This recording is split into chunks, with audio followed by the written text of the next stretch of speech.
Kamusta po sa inyong lahat? Ito po si Art. Atin pong pag-uusapan itong mga bagong claim ng China diyan sa ating sa West Philippine Sea.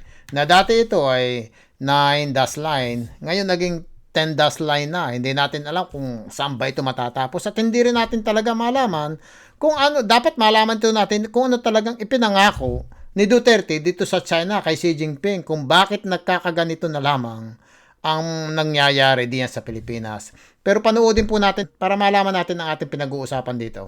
Several countries have rejected China's new standard map. India strongly denounced China's western boundaries, encroaching over its territories.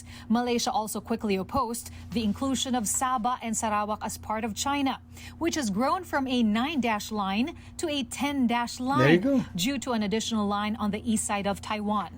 And since the 10-dash line also covers the majority of the West Philippine Sea, the Philippines filed another diplomatic protest. Definitely, we're not in favor of that. We reject that, and we continue to promote a peaceful settlement of disputes in that regard. Yeah, sana nga peaceful itong pag-ano nito pero wala talagang kaalam-alam tayo kung anong pinaramis ni Duterte kay Xi Jinping eh. Si Duterte talagang walang alam ito sa diplomasya ng bansa eh. Inilagay niya sa mapanganib na kalagayan ang Pilipinas. Pinalayo niya itong mga alay ng Pilipinas. Nagagalit siya, pinagmumura pa niya ang USA. Na siya ngayon namang tumutulong sa atin. Ang EDCA na inilagay diyan, anong sabi ni Duterte? Pag-uumpisahan ng war. Masalamat tayo nandiyan ng Amerikano.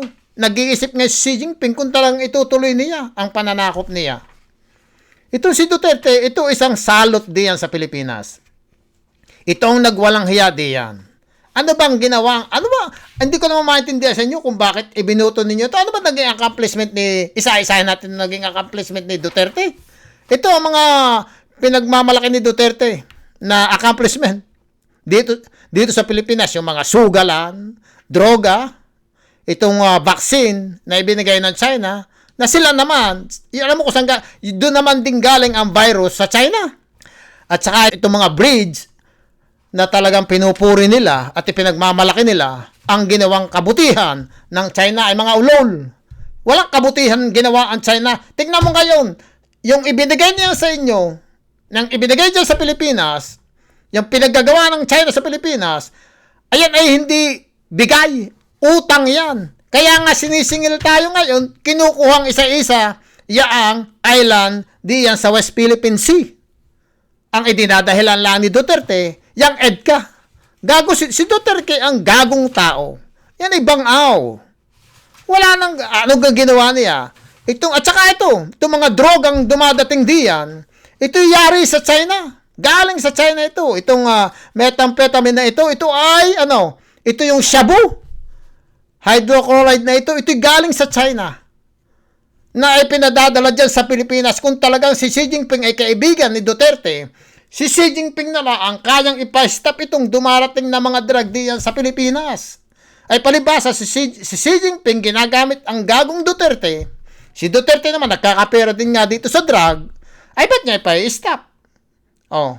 Kaya nga kinaibigan niya si Xi Jinping para huwag ipa-stop itong mga droga na dumarating diyan. Ang mahirap nga lang, yung ipinapatay ni Duterte, yung mga bata. Yung mga batang gumagamit. Pero yung mga drug lord, mga buhay. Hindi niya pinapatay. Pati yung anak niyang nasangkot din diyan sa mga droga. Oh. Yan ang ibig ko sabihin diyan. Si Duterte ang leader ng droga diyan sa Pilipinas. Lahat ay kababuyang ginawa ni Duterte diyan. Inilagay niya, ito walang alam sa mga diplomasya. Si Duterte, inilagay niya sa mapanganib na katayuan ngayon ang Pilipinas. At laging sinisisi niya, EDCA. Pinalayo niya ang mga alay, una muna niyang pinalayo ang mga alay diyan sa Pilipinas para papasukin ng China. Ibigay sa China ang lahat ng gusto ni Xi Jinping. Inilagay niya sa panganib ngayon ang bansa na siyang ang gusto ang biniblim ngayon niya yung EDCA. EDCA ang siyang mag-uumpisa ng war sa Pilipinas. Ay siya ngayon, sino ba tumutulong nga India sa atin? US.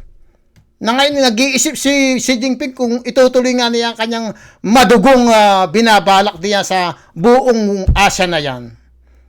Ngayon, sino pa tumutulong sa atin? Itong mga maraming nagbabalikan niya ngayon, Australia, Germany, at saka yung India, at saka yung Malaysia, Indonesia, at tamo, nagkakatulong-tulong yan, nagkakaisa-isa dahil sa ginagawa ni Xi Jinping. Pero ipinagmamalaki pa rin ng SMNI na ang Amerika ang nagpapagulo.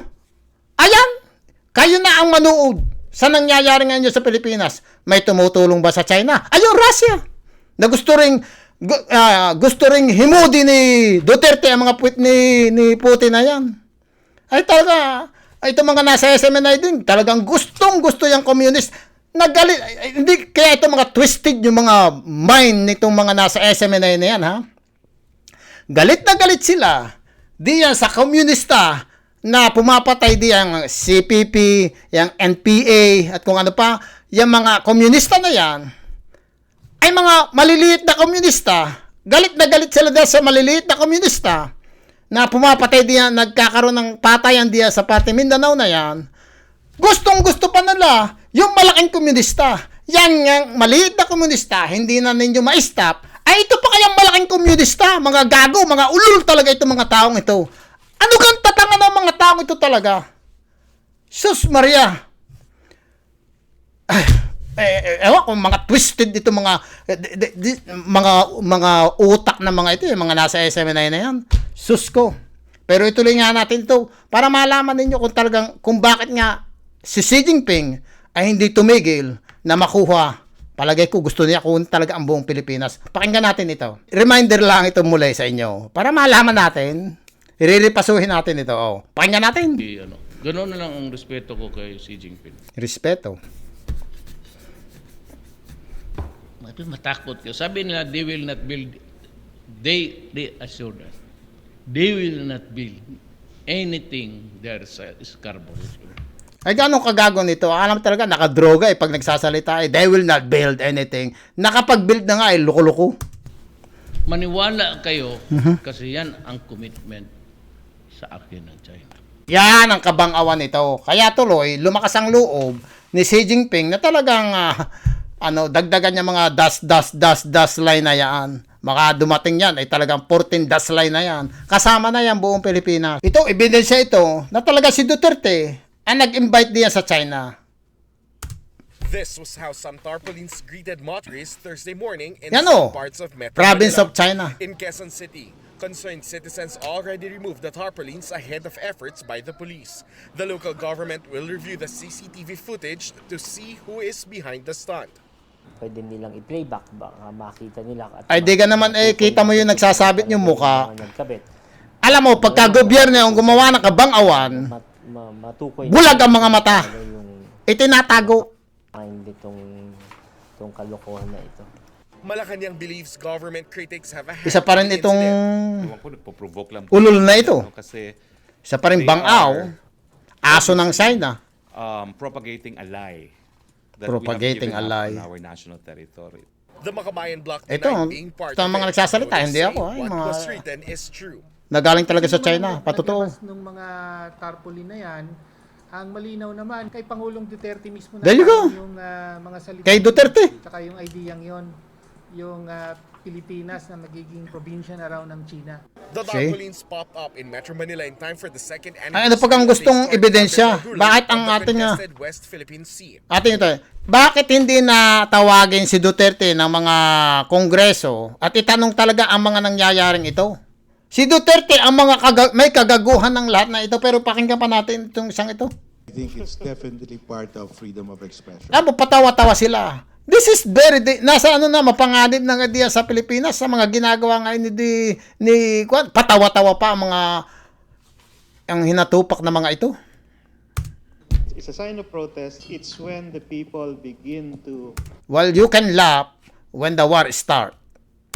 be like that, be jovial and joke about Mga the bang-aw. administration, that it signals the loss of support and respect. Yeah, really. sure. For former Foreign Affairs Secretary Albert Del Rosario, the Philippines should stop being a willing victim to China on the issue of territorial dispute. Dapat talaga magmatigas tayo diyan sa China at hindi dapat ganyan gawin. Tapak-tapakan na lang ang Pilipinas kung anong gusto ng China. Yan ang nangyari ngayon. Ito'y kasalanang lahat ni Duterte. Dapat talaga si Duterte iniharap diyan sa itong Congress talaga dapat gumagawa sila ng na iharap sa Kongreso itong si Duterte. At tanong talaga ang mga manangyayaring ito diyan sa Pilipinas. At saka yung anak ni Duterte na si ay Diyos ko, kung talaga gusto na ninyong ma-destroy yung Pilipinas, itong Pilipinas, ibuto ninyo. Yan ang gawin yung presidente rin pagdating ng araw.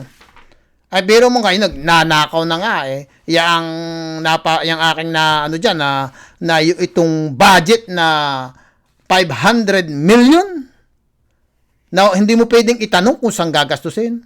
Sus ko po. Maawa na kayo sa mga tao diyan sa Pilipinas. Ay kung yung 500 million na ipinamimigay na ninyo sa mahihirap, hindi ninyo alam kung saan gagastusin yan. Sus. Sana naman talagang baguhin natin ang Pilipinas. Wala nang mapagkatiwalaang magiging pinunudo yan. Ito pa naman si Bongbong, nakakala ko magaling pero gusto pa rin si Duterte isama at gawing SARS ng yung siyang tagapamagitan ng China. Ay siya na nga nagpagulo. Pero pag-uusapan natin dito, sinasabi ko sa inyo yung mga budget na ito. Hanggang dito na po ito po si Art. Maraming pong salamat.